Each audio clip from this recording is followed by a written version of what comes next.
গাজাকে ঘিরে কি মুসলিম ব্রাদারহুড প্রতিষ্ঠা করতে চলেছে তুরস্ক? কেন ট্রাম্প নিজেও এখন প্রেসিডেন্ট এরদোগানের উপর ভরসা করছেন? তাহলে কি নেতানিয়াহুর সাথে মার্কিন প্রশাসনের সম্পর্কে ফাটল ধরেছে? বিশ্লেষকরা বলছেন, ফিলিস্তিনের গাজায় ইসরায়েলের আগ্রাসন শুরুর পর থেকেই তুরস্কের ভূমিকা নিয়ে বাধা দেওয়ার আপ্রাণ চেষ্টা করেছিল নেতানিয়াহু সরকার। এর পরিবর্তে ইসরায়েলের প্রধানমন্ত্রী বেনিয়ামিন নেতানিয়াহুর পছন্দ ছিল মিশর ও কাতারের মধ্যস্থতা। কারণ তুরস্কের প্রেসিডেন্ট রিসেপ তাইয়েব এরদোগান বরাবরই ফিলিস্তিনের স্বাধীনতাকামী সংগঠন হামাসকে সমর্থন দিয়ে আসছেন। পাশাপাশি গাজা উপত্যকায় ইসরায়েলের গণহত্যার বিরুদ্ধে সমালোচনা করেছেন এরদোগান। এছাড়াও নেতানিয়াহুকে হিটলারের সাথেও তুলনা করেছিলেন তুরস্কের প্রেসিডেন্ট। প্রশ্ন হলো, কেন এরদোগান বলছেন তুরস্ক ছাড়া মধ্যপ্রাচ্যে শান্তি অসম্ভব? গাজা পরিকল্পনা বাস্তবায়ন এবং ইসরায়েলের সাথে হামাসের শান্তি চুক্তির দ্বিতীয় ধাপের কাজ এগিয়ে নেওয়ার জন্য মার্কিন প্রেসিডেন্ট ডোনাল্ড ট্রাম্পের এখন প্রথম পছন্দ তুরস্ক। এর কারণ হিসেবে সমরবিদরা বলছেন, মধ্যপ্রাচ্য এবং মুসলিম বিশ্বের একমাত্র দেশ হিসেবে পশ্চিমা সামরিক জোট ন্যাটোর অন্যতম সদস্য তুরস্ক। পাশাপাশি সম্প্রতি গাজায় যুদ্ধবিরতির পর মিশরের শার্ম আল শেখ শহরে অনুষ্ঠিত শীর্ষ শান্তি সম্মেলনে একটি চুক্তি সই হয়। নেতানিয়াহু ও হামাসের মাঝে মধ্যস্থতাকারী দেশগুলো এতে সই করে, যাতে রয়েছেন মার্কিন প্রেসিডেন্ট ট্রাম্প, মিশরের president Abdel Fattah al Sisi, কাতারের আমির Tamim bin Hamad Al Thani ও তুরস্কের প্রেসিডেন্ট এরদোগান। যদিও তুরস্কের প্রেসিডেন্টের বিরোধিতার কারণে সেই অনুষ্ঠানে উপস্থিত হতে পারেননি নেতানিয়াহু। 18 অক্টোবর এক প্রতিবেদনে বিষয়টি নিশ্চিত করেছে ইসরায়েলের সংবাদ মাধ্যম ইয়েদিওত আহরোনট।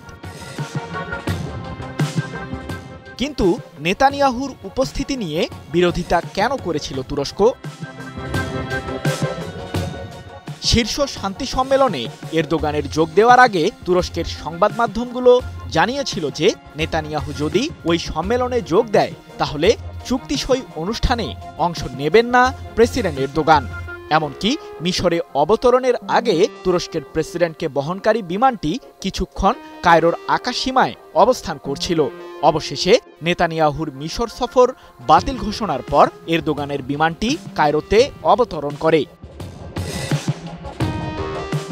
এদিকে মুসলিম ব্রাদারহুডের সাথে এরদোগানের প্রকাশ্য পরিচয়ের প্রেক্ষিতে গাজায় যুদ্ধ পরবর্তী কূটনীতিতে তুরস্কের অংশগ্রহণ নেতানিয়াহুর জন্য মাথাব্যথার প্রধান কারণ হয়ে দাঁড়িয়েছে।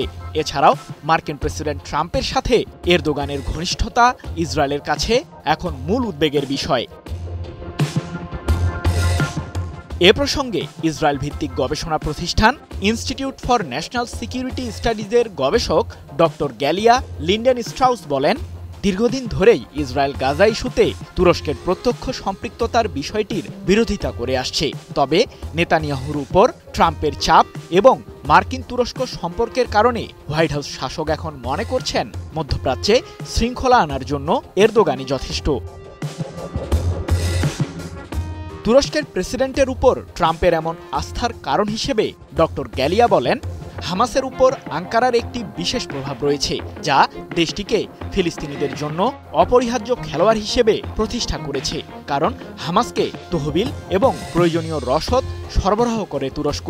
আর এ কারণেই মূলত ফিলিস্তিনের স্বাধীনতাকামী সংগঠনটির উপর প্রভাব খাটাতে পারেন এরদোগান। আর এটা ওইটা না, কাপড় ধোয়ার একটাই সলিউশন, চাকা অল ইন ওয়ান। সম্প্রতি তুরস্কের প্রতিরক্ষা মন্ত্রণালয় এক বিবৃতিতে জানায়, গাজায় শান্তি প্রতিষ্ঠা ও শৃঙ্খলা বজায় রাখতে প্রেসিডেন্ট এরদোগানের দেশটি তার চৌকস সামরিক বাহিনীকে উপত্যকাটিতে মোতায়েন করতে প্রস্তুত রয়েছে। এই বিষয়টিকে ঘিরেও নেতানিয়াহুর মাঝে চাপা উদ্বেগ বিরাজ করছে। সৃজন মাহমুদ, নিউজ 24।